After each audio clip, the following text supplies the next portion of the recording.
Selamat sore, Sobat Banjarmasin Pos. Assalamualaikum warahmatullahi wabarakatuh. Kita jumpa lagi dalam Tribun Series Suara Rakyat.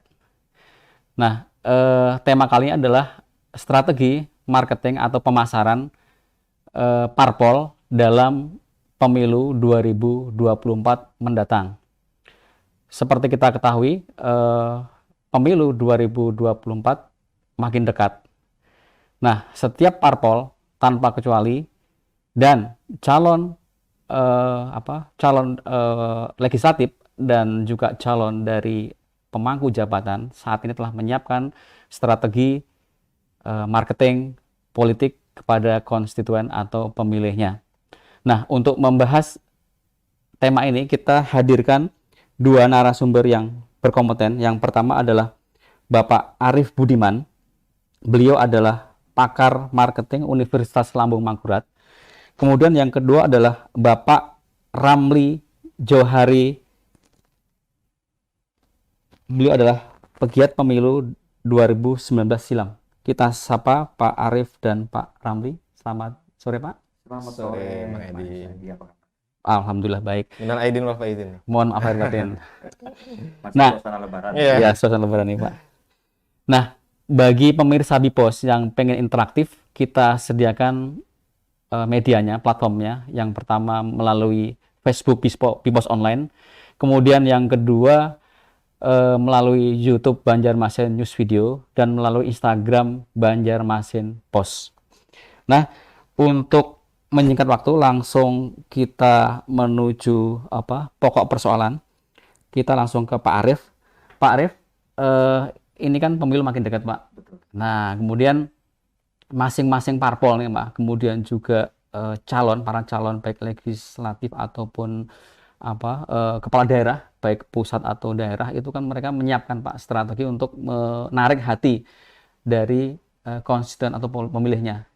Nah, Bapak melihat bagaimana strategi yang efektif untuk menarik konstituen atau pemilih, Pak, sehingga nanti benar-benar bisa diterima masyarakat, Pak.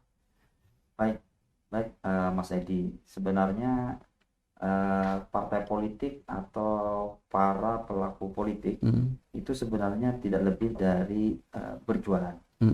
Ya, berjualan seperti orang berdagang, yaitu berjualan produk. Pada konsepnya adalah mereka ini semestinya juga menjual ide, menjual juga janji kepada konsumen yang nanti akan dibeli oleh para pemilih nanti. Nah, itulah konsep pemasaran. Jadi konsep pemasaran yang diterapkan, ilmu pemasaran yang diterapkan pada ilmu politik, namanya marketing politik. Tetapi kalau kita amati saat ini dari berbagai observasi saya, memang kita belum melihat langkah-langkah yang dilakukan oleh partai, kemudian atau langkah-langkah yang dilakukan oleh para politisi untuk melakukan political marketing. Kalau kita lihat hanya dari sisi pusat saja, misalnya pemilihan presiden. Ya, kalau kita lihat banyak sekali baliho-baliho yang menunjukkan calon-calon yang akan insya Allah menjadi presiden, kandidat presiden di tahun yang akan datang. Sayangnya untuk para politisi lokal ataupun partai yang berada di lokal saat ini belum mulai bergerak.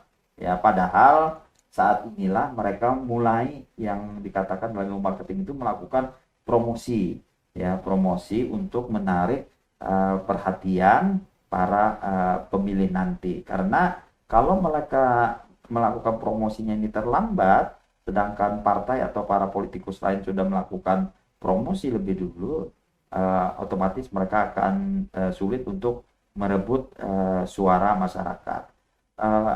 Marketing politik sebenarnya adalah sebuah proses di mana para kandidat partai politik itu memasarkan atau menjual janji-janji mereka kepada masyarakat. Tentunya janji dalam tanda kutip ini nanti akan kita cermati seperti apa janji yang misalnya masih make sense atau masih bisa diimplementasikan, bukan janji-janji palsu yang bisa menjadi harapan. Nah, Paling sederhana sekali adalah bahwa pemasaran politik masih belum diimplementasikan oleh para politisi lokal saat ini di Kalimantan Selatan. Mungkin itu yang kita coba amati terlebih dahulu, Mas Edi. Oke. Sebelum ke Pak Arief ya, kita Pak Pak, tadi ada kata kunci tidak bisa instan, Pak ya, untuk pemasaran politik, Pak ya. Betul. Nah, mendadak pun dengan misalkan jor-joran iklan pun kadang-kadang nanti nggak membantu, Pak ya. Betul, betul. Jadi di dalam ilmu pemasaran ada namanya bauran pemasaran. Bauran pemasaran itu terdiri dari produk, place, promotion, and price. Nah, tentunya keempat inilah yang menjadi pilar dari pemasaran politik nanti. Produknya seperti apa? Produknya yaitu janji-janji yang diberikan oleh para politisi atau partai politik seperti apa. Kemudian promosinya seperti apa? Ya, promosi ini berkaitan dengan, kalau kita berbicara tentang promosi iklan, ada below the line, ada above the line, ada sosial media, ada koran, ada TV, dan lain-lain. Tentunya kalau kita melihat saat ini, di mana media internet menjadi dominan, nah apakah para politisi dan partai politik sudah memanfaatkan ini?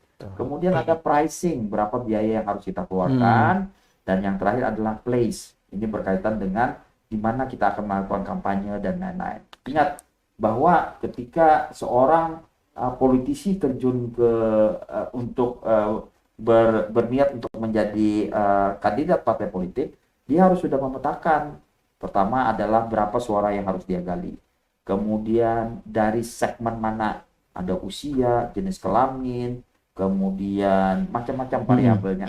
Ini harus dianalisa terlebih dahulu, bukan hanya ketika dia mendaftar, kemudian eligible, kemudian dia berkampanye secara tradisional zaman dulu, itu adalah tidak mungkin lagi karena zaman sudah berubah, kemudian teknologi sudah berubah. Jadi persiapannya harus benar-benar matang dalam mempergunakan ilmu pemasaran untuk memasarkan diri mereka sendiri. Baik, kita ke Pak Muhammad Ramli Johari, Pak. Pak, kalau menurut pemantauan Pak Johari ya, Pak Ramli ya, ini bagaimana sih Pak dari strategi marketing politik, Pak ya, dari pengalaman tahun 2019, Pak ya, terus nanti prediksi ke depan tuh bagaimana, Pak? Oke, terima kasih Mas Edi, Pak Atika. Sebenarnya kan kalau dari orang-orang pemantau gitu melihat politik ini kan pelakunya dari mereka sebelum terjun, seperti yang dibilang Bapak tadi terkait ada pemetaan. Kalau istilah di pemantau itu disebut dengan mapping begitu. Nah, hari ini sebenarnya kalau kita mau berbicara terkait bagaimana persiapan dari sisi marketingnya partai politik, kita harus juga bagi itu partai kepada 3 bagian. Ini partai besar, ini partai level medium, menengah, dan yang terakhir adalah partai-partai kecil. Nah, kemarin juga ada beberapa isu bahwa lebih 50 nih partai di Indonesia yang akan mengikuti politik di 2024. Nah, kita akan melihat bahwa bagaimana partai itu bertahan dari masa persiapan mereka dulu.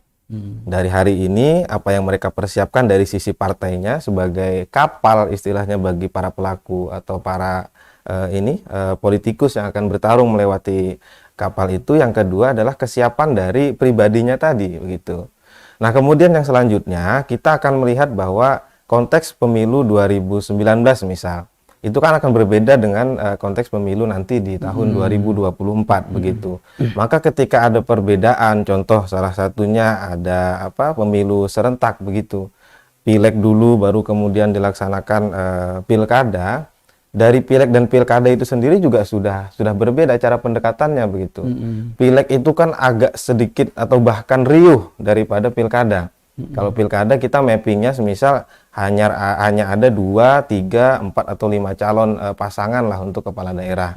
Tapi kalau pileg itu kan satu partai menyediakan calon yang mencukupi kursi di dapilnya begitu. Apalagi nanti kalau partainya bisa 20 atau 30, maka ini agak harus benar-benar menjadi peperangan dalam artian strategi, kemudian menjualnya itu bagaimana, apakah laku di lokasi yang menjadi dapil dia itu juga tidak sederhana begitu. Jadi ini lebih kepada pemanfaatan platform juga penting begitu yang disampaikan Bapak tadi. Hari ini sebenarnya dikatakan bisa lebih murah, bisa juga, atau lebih mahal juga bisa. Kenapa bisa dikatakan lebih murah? Kita bisa memaksimalkan dari sisi promosinya saja kan menggunakan media yang banyak sekarang. Bisa pakai WA group atau WA, bahkan kemarin itu 2019 saya ingat beberapa menggunakan stiker. Kan biasanya kita ada emotion, ini pakai stiker gitu, dan stiker kan bisa pakai gambar begitu. Nah, tapi itu biasanya bisa dimaksimalkan oleh kalangan politisi milenial. Nah, kadang kalau politisi yang sudah agak senior itu biasanya perlu orang lain. Nah, kalau orang lain yang mengaplikasikan sebagai tim biasanya tidak seperti pelakunya sendiri bagaimana dia menggunakan alat itu secara maksimal.